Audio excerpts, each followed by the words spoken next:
Le coton, une spéculation essentielle pour l'économie de la Côte d'Ivoire, singulièrement celle du bassin cotonnier. Malheureusement, sa durabilité est menacée au regard de la contre-performance de la production ivoirienne dans la sous-région. Pour la campagne qui s'achève, le Burkina est à 683 000 tonnes, le Mali est à 647 000 tonnes, la Côte d'Ivoire est à 327 000 tonnes. Parmi les solutions à cet état de fait en bonne place, la modernisation de la production à travers la mécanisation agricole.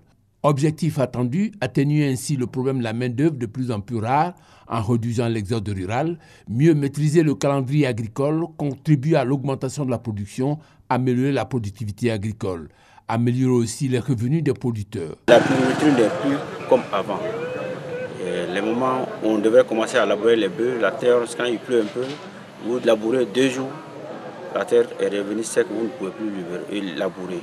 Donc avec les tracteurs, le labour peut faire, à une pluie, on peut prendre 1 semaine et demie pour le labour. Donc vraiment ce serait un avantage, un très très grand avantage pour les producteurs de coton et des vivriers. Voilà qui explique la volonté de la filière coton de la mise en place des centres de prestation de services agricoles et de l'accompagnement dans le cadre du projet PESAC, projet d'appui au secteur agricole. L'étude de faisabilité réalisée a été validée à la grande satisfaction des parties prenantes.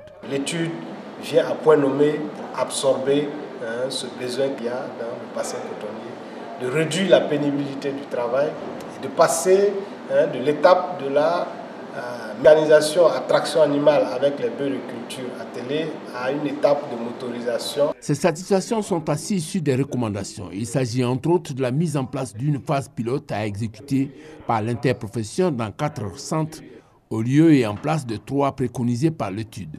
Cela durant 4 ans.